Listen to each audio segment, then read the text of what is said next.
For more than a century, Sears was not just a store. It was how America bought things. If you needed it, Sears probably sold it. And at one point, Sears sold almost everything. This is the story of why Sears really failed. Not because people stopped shopping, not because malls disappeared, but because the company slowly forgot what business it was actually in. Sears began in the late 19th century as a mail-order catalog. At a time when much of America lived far from cities, Sears delivered goods directly to homes across the country: clothing, tools, appliances, even entire houses. The catalog was massive, trusted, and revolutionary. Sears removed distance from commerce and replaced it with reliability. For millions of families, Sears was not an option among many. It was the option. As the country urbanized, Sears adapted again. It built department stores and placed them near growing suburbs. These stores were not just retail spaces. They were destinations. A Sears store anchored the American shopping mall. It gave people a reason to visit, to browse, and to buy. Families bought their first washing machines there.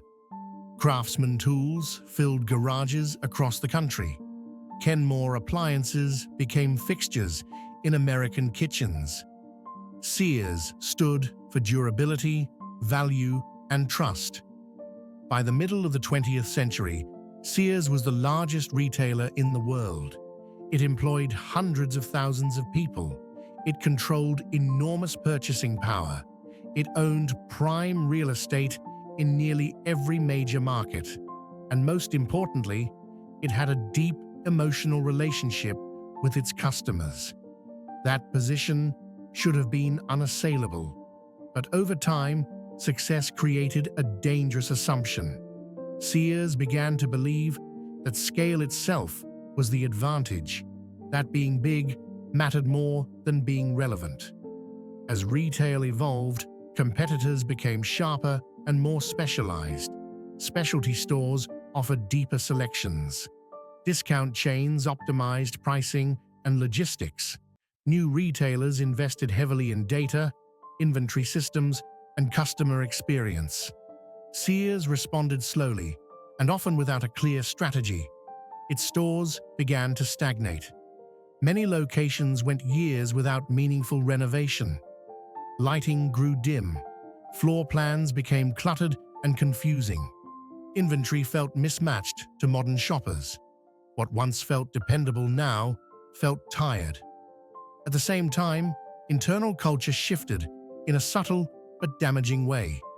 Sears reorganized itself into separate divisions that competed internally. Departments were evaluated against one another instead of being aligned around the customer. Success was measured in spreadsheets, not satisfaction. This created friction at every level. Decisions took longer. Accountability blurred. The customer experience became fragmented. Then came the most consequential change of all. Sears began to see itself less as a retailer and more as a portfolio of assets. The company owned vast amounts of valuable real estate, anchor stores in malls across the United States. Instead of reinvesting retail profits into modernization, leadership focused on extracting value from these properties. Stores were sold, spun off, or leased back. Financial maneuvers replaced long-term retail investment. In the short term, this produced cash.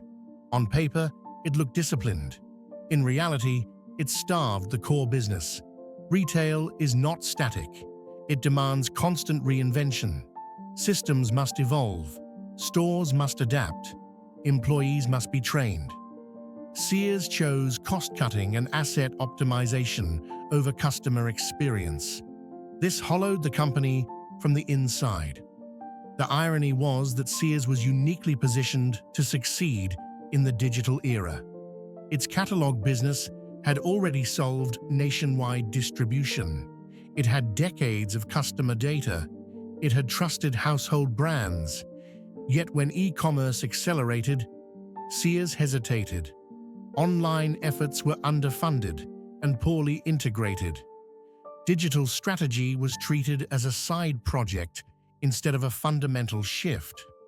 While competitors rebuilt their operations around technology, Sears attempted to layer the internet onto a declining retail model. Customers noticed. Shopping habits changed. Expectations changed. Convenience, clarity, and speed became the baseline. Sears stores continued to feel slow and confusing. Online experiences felt outdated. Loyalty faded quietly, one decision at a time. Leadership philosophy reinforced the decline. Sears was increasingly managed as a balance sheet rather than a brand. Decisions prioritized short-term financial outcomes over long-term relevance. Innovation gave way to preservation. Preservation gave way to contraction. Employees felt the consequences first. Morale declined. Expertise left. Service suffered. The institutional knowledge that once differentiated Sears eroded year after year. By the time leadership attempted to reverse course, the damage was already done. Customers had moved on. Competitors had claimed the space Sears abandoned. The real estate that once symbolized dominance now highlighted absence. Sears did not fail because it lacked resources. It failed because it stopped deploying them in service of customers. The company owned everything it needed to succeed: a trusted name, prime locations, iconic products, generations of goodwill. What it lost was focus, retail rewards, clarity, and reinvestment. It punishes complacency. Sears assumed its history would protect it, but markets do not honor legacy. They respond to value. In the end, Sears became a case study not in disruption, but in neglect. A slow unraveling driven by choices made over decades. Sears really failed when it forgot that its greatest asset was never its buildings or its balance sheet. It was the people who once walked through its doors.